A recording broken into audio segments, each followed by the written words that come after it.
8 मार्च के दिन अगर आप सोशल साइंस यानी कि सामाजिक विज्ञान की परीक्षा देने वाले हैं तो यह वीडियो आपके लिए काफी ज्यादा इंपॉर्टेंट है, क्योंकि आज की इस वीडियो में बात करेंगे वायरल प्रश्न की जो आपकी सीधे परीक्षा में पूछा जाएगा, क्योंकि यह न्यू पैटर्न पर आधारित है। जिस प्रकार से आपका प्रश्न इस साल पूछा गया उसको देखते हुए यह क्वेश्चन को बनाया गया है, जो कि काफी इंपॉर्टेंट है। सीधे आपको प्रश्न आपकी परीक्षा में पूछा जाएगा। तो मैं आपसे रिक्वेस्ट करता हूं कि इस वीडियो को जब तक आप समाप्त न हो जाए तब तक आपको छोड़कर नहीं जाना है, वीडियो में बने रहना और जवाब देने का प्रयास करना है। इसी प्रकार से आपने देखा कि क्वेश्चन आपको एग्जाम में पूछा जा रहा था, है ना, यहाँ पे आपको सेट कोड मिल रहा था। तो सेम इसी प्रकार से घबराना नहीं है, एकदम डरना नहीं, लड़ना है। काफी बढ़िया क्वेश्चन पूछा जाएगा, आपको घबराना नहीं है, काफी बढ़िया क्वेश्चन आएगा, है ना। मन से डर को निकाल दीजिए। ये बिहार बोर्ड की गलती है जो क्वेश्चन पेपर को वायरल कर देता है और उसके बाद से कहता है कि आपको रद्द हो गया है, आप फिर से परीक्षा दीजिए। तो ये गलती है, लेकिन आपको मुंहतोड़ जवाब देनी है। तो ये वीडियो को शुरू करते हैं और देखते हैं कि क्वेश्चन हम सभी का क्या कह रहा है। तो सबसे पहला नंबर प्रश्न काफी कमाल का प्रश्न है कि इटली तथा जर्मनी वर्तमान में किस महादेश के अंतर्गत आते हैं। फटाफट बताइए कि इटली तथा जर्मनी वर्तमान में किस महादेश के अंतर्गत आते हैं। तो बिल्कुल इसका सही उत्तर हो जाएगा ऑप्शन सी नंबर, कि यह जो है वह यूरोप महादेश के अंतर्गत आते हैं, यानी कि ऑप्शन जो होगा हो जाएगा आपका सी नंबर, बिल्कुल सही उत्तर हो जाएगा। अगला देखिए प्रश्न क्या कह रहा है, काफी कमाल का काफी शानदार प्रश्न है कि फ्रांस में किस शासन वंश की पुनर्स्थापना वियना कांग्रेस के द्वारा की गई थी। तो आप सभी को पता है कि बुर्बो वंश की गई थी, यानी कि ऑप्शन जो हो जाएगा वह सी नंबर हो जाएगा आपका बिल्कुल करेक्ट उत्तर। एकदम दिमाग में फिट करते जाइए, आपके पास काफी कम समय बचा हुआ है ना। जो भी चीज बताया जा रहा है और आपको पता है तो बहुत अच्छी बात है, आप नीचे कमेंट करके बताते जाइए और पूरे आप 5 मॉडल सेट सॉल्व कीजिए, जिससे कि आपको दिक्कत ना हो, कंप्लीट आपकी तैयारी हो जाएगी। इसके लिए चैनल को सब्सक्राइब नहीं किए कर लीजिए, क्योंकि जब तक चैनल को सब्सक्राइब नहीं करेंगे आपको आगे से भी जो वीडियो है वह नहीं मिल पाएगी। चलिए अगले प्रश्न की बात करते हैं। तो अगला देखिए प्रश्न कह रहा है कि मेजनी का संबंध किस संगठन से था बाबू। तो मेजनी का जो संबंध था ना वह कार्बोनिल से था, यानी कि ऑप्शन क्या हो जाएगा बी नंबर आपका बिल्कुल करेक्ट उत्तर हो जाएगा ना। किससे था, कार्बोनिल से था। अगला देखिए अगला प्रश्न एकदम धमाल मचा देना इस साल, एकदम गजब का। देखिए अगला प्रश्न है, इटली और जर्मनी के एकीकरण के विरुद्ध निम्न में से कौन आता है। इटली और जर्मनी के एकीकरण के विरुद्ध निम्न में से कौन आता है। तो ऑस्ट्रिया आता है, यानी क्या हो जाएगा ऑप्शन आपका सी नंबर हो जाएगा, बिल्कुल ऑप्शन सी नंबर हो जाएगा। क्या हो जाएगा ऑप्शन सी नंबर आपका बिल्कुल करेक्ट उत्तर हो जाएगा। अगला देखिए काफी शानदार प्रश्न है कि काउंट काबूल को विक्टर इमेनुअल ने किस पद पर नियुक्त किया था। तो आप सभी को पता है कि प्रधानमंत्री के पद पर नियुक्त किया था, यानी कि ऑप्शन जो आपका सी नंबर दिया गया आपका बिल्कुल करेक्ट उत्तर है। क्या हो जाएगा ऑप्शन सी नंबर की प्रधानमंत्री। अगला देखिए प्रश्न क्या रहा है कि गैरिबाल्डी क्या था। गैरिबाल्डी जो पेशे से क्या था ना, तो पेशे से आप सभी को पता था कि वे एक नाविक था, यानी कि ऑप्शन क्या हो जाएगा डी नंबर। देखिए यहाँ पे दिया गया नाविक था, यानी कि ऑप्शन क्या हो जाएगा डी नंबर। बिल्कुल बिल्कुल एकदम फटाफट जवाब देते रहिए और लाइक कर दीजिए, अभी तक नहीं किया है तो चैनल को सब्सक्राइब कर लीजिएगा, जिससे कि आगे से वीडियो मिले, है ना। और आपकी जो है टेलीग्राम पे टेस्ट चल रही है, लगातार टेस्ट चल रही है, तो नीचे डिस्क्रिप्शन में टेलीग्राम का लिंक है, जुड़ जाएंगे। या फिर आप टेलीग्राम पे जाकर के DLS एजुकेशन सर्च करेंगे, वहाँ पे आपको टेस्ट वगैरह मिलना शुरू हो जाएगी और वहाँ पे PDF वगैरह सब चीज़, ये PDF सारी चीज़ें वहाँ पे और हमारे ऐप में आपको अपलोड कर दी जाती है। तो फटाफट जाइए और ऐप को भी इंस्टॉल कर लीजिए। आप प्ले स्टोर पे जाकर के मंटू सर या फिर DLS एजुकेशन सर्च कीजिएगा, ऐप मिल जाएगी, इंस्टॉल कीजिए फटाफट से, सोचिए मत। अगला प्रश्न है कि जर्मन राइन राज्य का निर्माण किसने किया था बाबू। तो जर्मन राइन राज्य का निर्माण किसने किया था, नेपोलियन बोनापार्ट ने, यानी ऑप्शन क्या हो जाएगा बी नंबर आपका बिल्कुल करेक्ट उत्तर हो जाएगा। अगला देखिए अगला जो प्रश्न है काफी शानदार प्रश्न है कि जालवेरिन कैसी संस्था थी। जालवेरिन जो है कैसी संस्था थी। तो आप सभी को पता है कि जालवेरिन जो है वह कौन सी संस्था थी। तो व्यापारियों की संस्था थी, यानी कि ऑप्शन क्या हो जाएगा बी नंबर आपका बिल्कुल करेक्ट उत्तर क्या हो जाएगा ना, व्यापारियों की संस्था थी, यानी कि हो जाएगा ऑप्शन बी नंबर। अगला देखिए काफी शानदार प्रश्न है कि रक्त एवं लौह नीति का अवलंबन किसने किया था। रक्त एवं लौह नीति का अवलंबन किसने किया था। तो बिस्मार्क ने किया था। तो देखिए बिस्मार्क कहाँ पे ऑप्शन दिया गया है, तो ऑप्शन आपका सी नंबर में दिया गया है, तो ऑप्शन सी नंबर का बिल्कुल करेक्ट उत्तर हो जाएगा। एकदम शानदार तरीके से एकदम जवाब दीजिए, बिल्कुल काफी कम समय बचा हुआ है, काफी कम समय। अगला देखिए प्रश्न है कि फ्रैंकफर्ट की संधि जो हुई थी वो कब हुई थी। फ्रैंकफर्ट की संधि कब हुई थी, 1871 ईस्वी में हुई थी ना जी, 1871 ईस्वी। क्या हो जाएगा इसका बिल्कुल करेक्ट उत्तर हो जाएगा ऑप्शन डी नंबर हो जाएगा, है ना। चलिए अगले प्रश्न की बात करते हैं। देखिए अगला प्रश्न कह रहा है कि रूस में कृषक दास प्रथा का अंत कब हुआ था। रूस में कृषक दास प्रथा का अंत कब हुआ था। 1861 ईस्वी में हुआ था बाबू, 1861 ईस्वी, एकदम याद कर लेना है फटाफट से। 61 का ये नंबर हो जाएगा 1861 ईस्वी। अगला देखिए अगला प्रश्न काफी शानदार एकदम गजब का प्रश्न है कि रूस में जार का क्या अर्थ होता है। रूस में जार का क्या होता है, रूस का सम्राट होता है ना जी, रूस का सम्राट होता है, यानी कि ऑप्शन क्या हो जाएगा डी नंबर आपका बिल्कुल करेक्ट उत्तर हो जाएगा। आपका ऑप्शन हो जाएगा डी नंबर बिल्कुल करेक्ट है। अगला देखिए अगला जो प्रश्न है वह प्रश्न कह रहा है कि कार्ल मार्क्स का जन्म कहाँ हुआ था। कार्ल मार्क्स का जन्म कहाँ हुआ था आपको ये बताना है। तो बिल्कुल इसका सही उत्तर हो जाएगा ऑप्शन बी नंबर की जर्मनी में हुआ था। कहाँ हुआ था बाबू, तो जर्मनी में हुआ था, यानी कि ऑप्शन हो जाएगा बी नंबर का बिल्कुल करेक्ट उत्तर हो जाएगा। अगला देखिए, अगला प्रश्न कह रहा है कि साम्यवादी शासन का पहला प्रयोग कहाँ हुआ था। साम्यवादी शासन का जो पहला प्रयोग था वो कहाँ हुआ था बाबू, तो आप सभी को पता है कि साम्यवादी शासन का पहला प्रयोग कहाँ हुआ था, तो रूस में हुआ था, यानी कि ऑप्शन क्या हो जाएगा, ए नंबर हो जाएगा। ठीक है, क्या हो जाएगा, रूस, यानी कि ऑप्शन ए नंबर आपका बिल्कुल करेक्ट उत्तर हो जाएगा। अगला देखिए, अगला प्रश्न काफी शानदार प्रश्न है, गजब का प्रश्न है, फटाफट जवाब दीजिए कि निम्नलिखित में कौन जो है यूरोपियन समाजवादी नहीं था। यूरोपियन समाजवादी जो है कौन नहीं था, तो कार्ल मार्क्स नहीं था, यानी कि ऑप्शन क्या हो जाएगा, सी नंबर का बिल्कुल करेक्ट उत्तर हो जाएगा। क्या हो जाएगा, ऑप्शन सी नंबर हो जाएगा, कार्ल मार्क्स। अगला देखिए, अगला क्वेश्चन काफी शानदार क्वेश्चन है कि वार एंड पीस किसकी रचना है। वार एंड पीस किसकी रचना है, तो आप सभी जानते हैं कि वार एंड पीस जो रचना है वो टॉल्स्टॉय की रचना है, यानी कि ऑप्शन क्या हो जाएगा, बी नंबर आपका बिल्कुल करेक्ट उत्तर हो जाएगा। क्या हो जाएगा, टॉल्स्टॉय, यानी कि ऑप्शन हो जाएगा बी नंबर। अगला देखिए, अगला प्रश्न बहुत ही अच्छी प्रश्न है कि बोल्शेविक क्रांति कब हुई, और जितने भी प्रश्न है आपके लिए काफी ज्यादा इंपॉर्टेंट है, क्योंकि पिछले साल किसी न किसी साल ये पूछा ही गया है। तो ऑप्शन हो जाएगा बी नंबर की नवंबर 1917, है ना। तो आप चैनल को सब्सक्राइब करके लगातार वीडियो देखिए, काफी कम समय बचा हुआ आपके पास, है ना, बहुत कम समय बचा हुआ आपके पास, तो फटाफट से चैनल को सब्सक्राइब कर लेंगे जिससे आगे से वीडियो मिले, है ना। अगला प्रश्न है कि लाल सेना का गठन किसने किया था बाबू, लाल सेना का गठन जो है किसने किया था, तो ट्रस्टी ने किया था, यानी ट्रस्ट की आपका क्या हो जाएगा, ऑप्शन नंबर सी हो जाएगा आपका, सी नंबर हो जाएगा बिल्कुल। चलिए अगला प्रश्न देखिए, क्वेश्चन कह रहा है कि काफी शानदार प्रश्न है कि लेनिन की मृत्यु कब हुई थी बाबू, लेनिन की मृत्यु कब हुई थी, 1924 में हुई थी ना जी। तो 1924 देखिए कहाँ पे ऑप्शन दिया गया, तो ऑप्शन आपका डी नंबर में दिया गया है, तो ऑप्शन डी नंबर आपका क्या हो जाएगा, बिल्कुल करेक्ट उत्तर हो जाएगा। अगला देखिए, अगला जो प्रश्न है वह प्रश्न कह रहा है कि ब्रेस्ट-लिटोव्स्क की संधि जो हुई थी किन दो देशों के बीच हुई थी, तो क्या हो जाएगा, इसका आंसर क्या हो जाएगा, फटाफट बताइए आपका। हाँ, तो इसका क्या आंसर हो जाएगा, ऑप्शन आपका डी नंबर हो जाएगा, रूस और जर्मनी के बीच हुई थी, तो रूस और जर्मनी के बीच, यानी कि ऑप्शन हो जाएगा क्या चीज, डी नंबर। ठीक है, चलिए अगला प्रश्न कह रहा है कि गदर पार्टी की स्थापना किसने किया, किसने और कब की थी गदर पार्टी की, तो आप सभी को पता है कि लाला हरदयाल 1913 ईस्वी में, यानी कि ऑप्शन क्या हो जाएगा, सी नंबर आपका बिल्कुल क्या हो जाएगा, उत्तर करेक्ट हो जाएगा। अगला देखिए, काफी शानदार प्रश्न है कि जलियांवाला बाग हत्याकांड किस तिथि को हुआ था। जलियांवाला बाग हत्याकांड जो हुआ था वह किस तिथि को हुआ था, आपको पता है कि 13 अप्रैल 1919 ईस्वी को हुआ था, यानी कि ऑप्शन जो हो जाएगा क्या हो जाएगा, ए नंबर आपका बिल्कुल करेक्ट उत्तर हो जाएगा। एकदम दिमाग में बैठाते जाइए, याद करते जाइए। चलिए अगला प्रश्न, लखनऊ समझौता बाबू कब हुआ था, लखनऊ समझौता कब हुआ था, फटाफट बताइए। देखिए यहाँ पे ऑप्शन दिया गया है, लखनऊ समझौता की बात करें तो कब हुआ था बाबू, 1916 ईस्वी, यानी कि ऑप्शन क्या हो जाएगा, ए नंबर हो जाएगा। क्या हो जाएगा, 1916 ईस्वी, यानी कि ऑप्शन नंबर ए हो जाएगा। अगला देखिए, अगला जो प्रश्न है काफी शानदार प्रश्न है कि असहयोग आंदोलन का प्रस्ताव कांग्रेस के किस अधिवेशन में पारित हुआ था। असहयोग आंदोलन का प्रस्ताव जो है वो कांग्रेस के कौन सा अधिवेशन में पारित हुआ था, तो सितंबर 1920 ईस्वी कलकत्ता, सितंबर 1920 ईस्वी कलकत्ता जो आपका बिल्कुल करेक्ट उत्तर हो जाएगा। ठीक है, चलिए काफी बढ़िया। अभी तक आप हमारा ऐप नहीं इंस्टॉल किए तो कर लीजिएगा फटाफट से, प्ले स्टोर पर जाकर के आप DLS एजुकेशन या मंटू सर सर्च कीजिएगा, मिल जाएगा, और हमारे टेलीग्राम वगैरह से सबसे जुड़ जाइए जल्दी से, फेसबुक इंस्टाग्राम सबसे। चलिए अगला प्रश्न है कि भारत में खिलाफत आंदोलन कब और किस देश के शासक के समर्थन में शुरू हुआ। भारत में खिलाफत आंदोलन कब और किस देश के शासक के समर्थन में शुरू हुआ था, फटाफट बताइए। तो आपका ऑप्शन हो जाएगा ए नंबर की 1920 ईस्वी तुर्की। कौन सा हो जाएगा, 1920 ईस्वी क्या हो जाएगा, तुर्की हो जाएगा। ठीक है, आप याद करते जाइए, फटाफट से दिमाग में बैठाते जाइए, और याद है तो बहुत अच्छी बात है, जवाब देने का प्रयास कीजिएगा जिससे आपका रिवाइज हो जाएगा और आपको पता चल जाएगा कि कौन कौन प्रश्न ज्यादा इंपोर्टेंट है। अगला प्रश्न है कि सविनय अवज्ञा आंदोलन कब और किस यात्रा से शुरू हुई थी, तो सविनय अवज्ञा आंदोलन जो है वह 1930 ईस्वी दांडी यात्रा से शुरू हुई थी, यानी कि ऑप्शन क्या हो जाएगा, सी नंबर का बिल्कुल करेक्ट उत्तर हो जाएगा, सी नंबर। अगला देखिए, अगला जो प्रश्न है बहुत ही शानदार प्रश्न है कि पूर्ण स्वराज की मांग का प्रस्ताव कांग्रेस के किस अधिवेशन में जो हुआ था वह पारित हुआ था। तो आप सभी को पता है कि 1929 ईस्वी लाहौर, कौन हो जाएगा, 1929 ईस्वी लाहौर, यानी कि ऑप्शन जो हो जाएगा वह ए नंबर आपका क्या हो जाएगा, बिल्कुल करेक्ट उत्तर हो जाएगा, 1929 ईस्वी लाहौर। अगला देखिए, प्रश्न कह रहा है कि राष्ट्रीय स्वयंसेवक संघ की स्थापना कब और किसने की थी। राष्ट्रीय स्वयंसेवक संघ की स्थापना जो है कब और किसने की थी, तो आप सभी को पता है कि 1925 ईस्वी केबी हेडगेवार ने की थी, यानी कि ऑप्शन जो हो जाएगा आपका बी नंबर बिल्कुल करेक्ट उत्तर हो जाएगा कि 1925 ईस्वी क्या चीज, केबी हेडगेवार ने।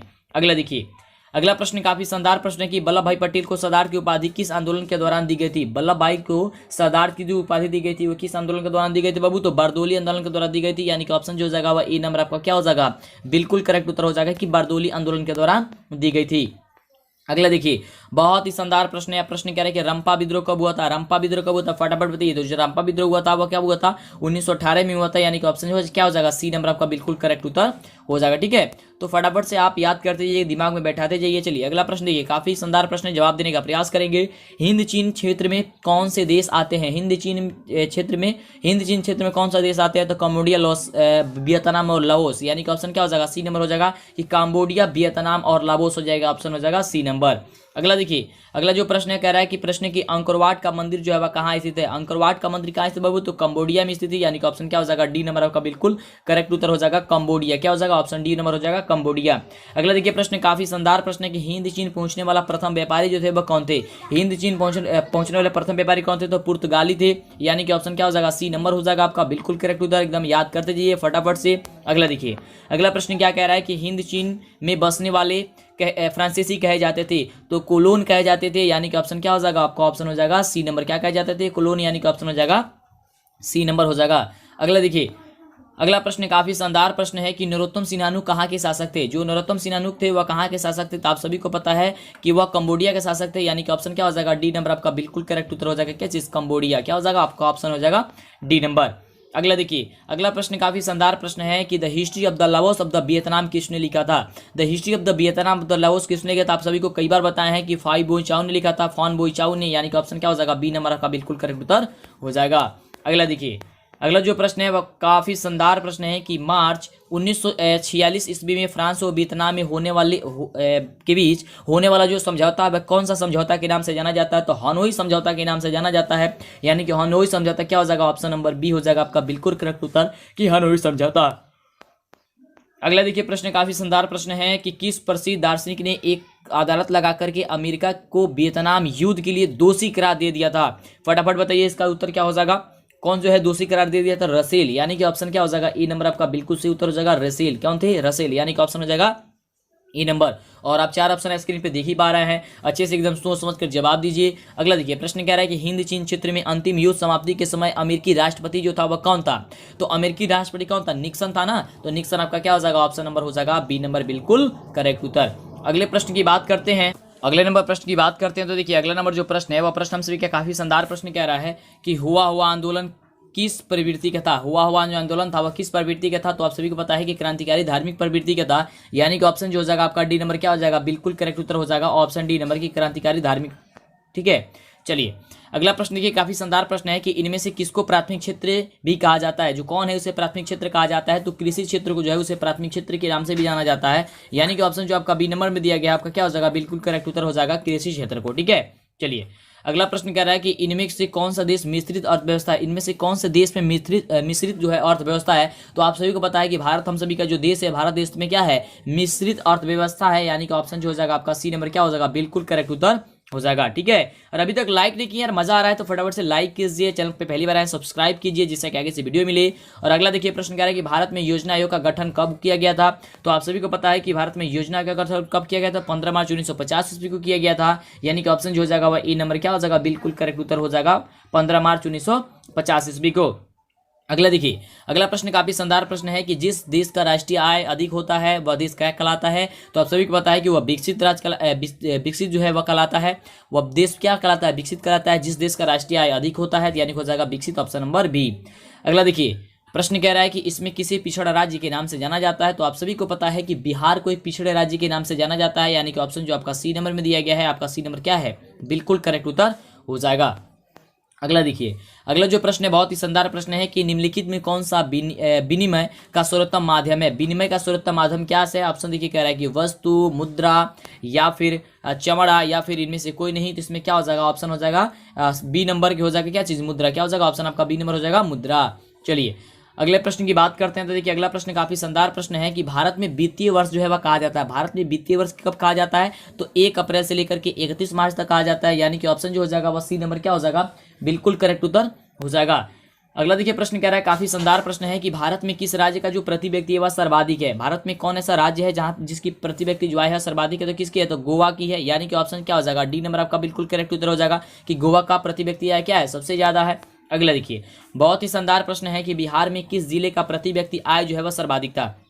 बिहार में किस जिले की, तो बिहार में जब किस जिले की बात की जाती है तो पटना जिले है ना, तो पटना जिला आपका क्या हो जाएगा ऑप्शन नंबर ए हो जाएगा। बहुत ही शानदार है ना, चलिए क्या हो जाएगा ऑप्शन नंबर ए हो जाएगा। एकदम धमाल मचाना इस साल, एकदम गजब का मार्क्स लाना आपको है ना।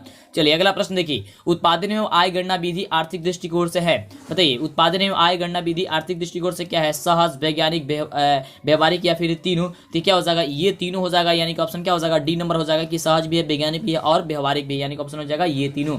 अगला देखिए, बहुत ही शानदार शानदार एकदम गजब का प्रश्न है कि इनमें से कौन जो बहुराष्ट्रीय कंपनियां हैं ही नहीं, वो कौन जो है वो बहुराष्ट्रीय कंपनियां नहीं है? फोर्ड मोटर्स, पतंजलि, पार्ले या कोका कोला। तो देखिए फोर्ड मोटर्स आपका बहुराष्ट्रीय कंपनियां हैं, पार्ले आपका बहुराष्ट्रीय कंपनियां हैं, अब कोका कोला तो आप जानते ही हैं, इसका नाम तो ज़्यादा सुने होंगे है ना, कोका कोला, क्योंकि आप पेप्सी अब गर्मी का दिन आ ही रहा है, आप पीते होंगे।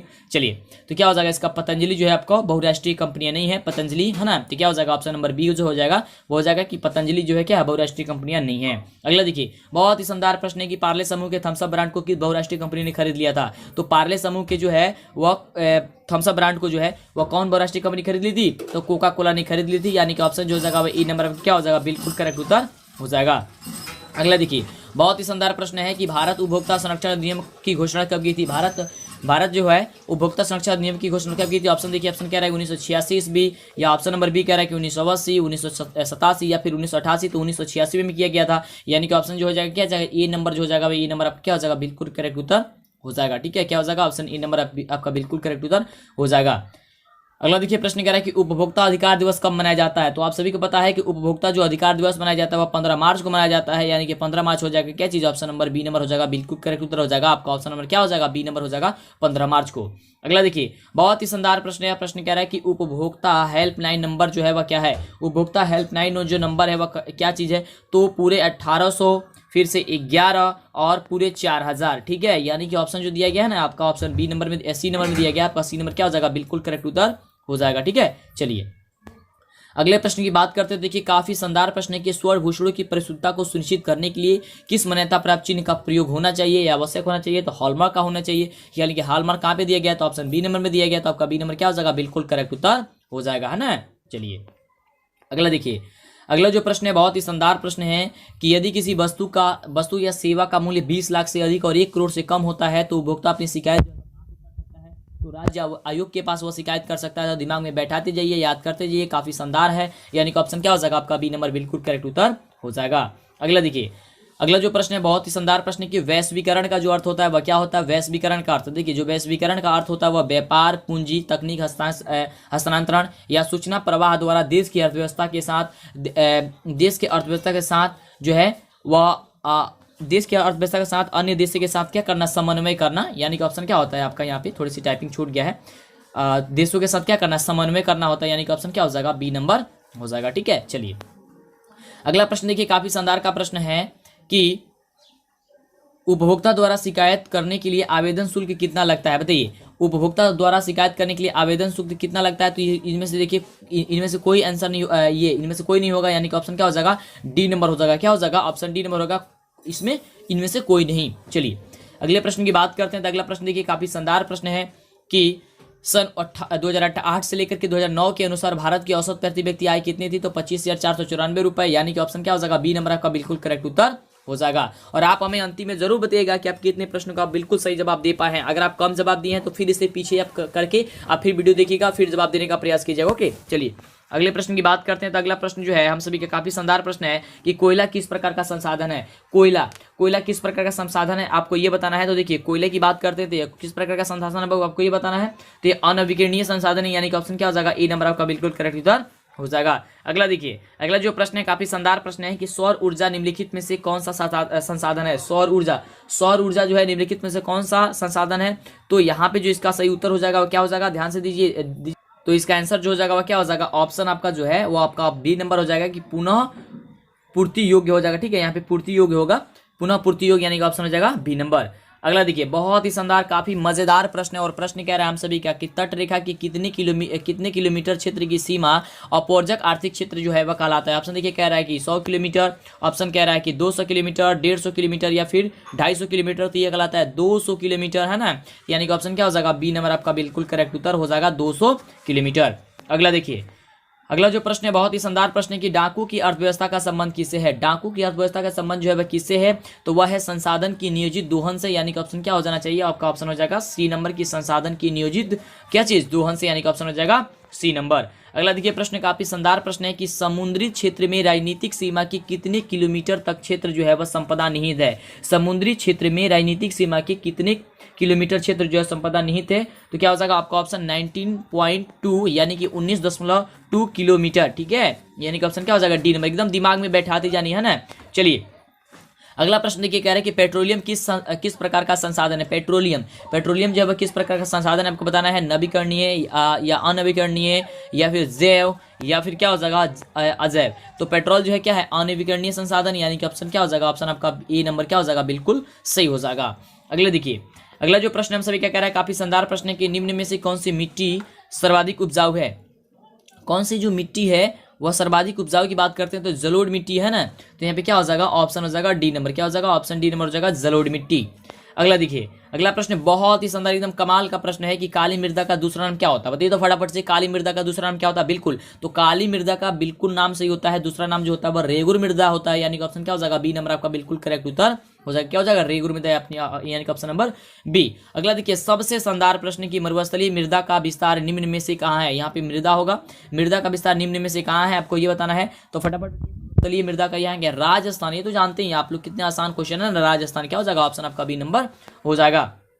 अगला देखिए, अगला प्रश्न कह रहा है कि सोपानी कृषि किस राज्य में प्रचलित है। जो सोपानी कृषि है ना, वह किस राज्य में प्रचलित है, आपको ये बताना। देखिए, ऑप्शन कह रहा है कि बिहार का मैदानी भाग, उत्तराखंड या फिर हरियाणा या फिर पंजाब। ठीक है, सोपानी कृषि की बात करते हैं तो ये उत्तराखंड है, यानी कि ऑप्शन क्या हो जाएगा, आपका ऑप्शन हो जाएगा बी नंबर। ठीक है, क्या हो जाएगा, ऑप्शन हो जाएगा बी नंबर। अगला देखिए, 71 नंबर प्रश्न कह रहा है कि पंजाब में भूमि निम्नीकरण का मुख्य जो कारण है वह क्या है। पंजाब में भूमि निम्नीकरण का जो है मुख्य कारण क्या है, तो वह है अधिक सिंचाई, यानी कि ऑप्शन क्या हो जाएगा, सी नंबर आपका बिल्कुल करेक्ट उत्तर हो जाएगा, अधिक सिंचाई। क्या हो जाएगा, अधिक सिंचाई, ऑप्शन हो जाएगा सी नंबर। अगला देखिए, बहुत ही शानदार है कि कौन सी मिट्टी कपास की खेती के लिए सर्वोत्तम मानी जाती है। वह कौन सी मिट्टी है जो कपास की खेती के लिए सर्वोत्तम मानी जाती है। तो आप सभी को पता है क्या चीज हो जाएगा, इसका हो जाएगा क्या चीज, काली मिट्टी होता है ना जी। क्या होता है, काली मिट्टी होता है, यानी कि ऑप्शन हो जाएगा क्या चीज, सी नंबर आपका बिल्कुल करेक्ट उत्तर हो जाएगा। ठीक है, एकदम याद करते जाइए, दिमाग में बैठाते जाइए। अगला देखिए, प्रश्न कह रहा है कि भारत में लगभग कितने करोड़ हेक्टेयर भूमि का संचरण हुआ है। भारत में जो है कितने हेक्टेयर जो है भूमि का क्या होता है,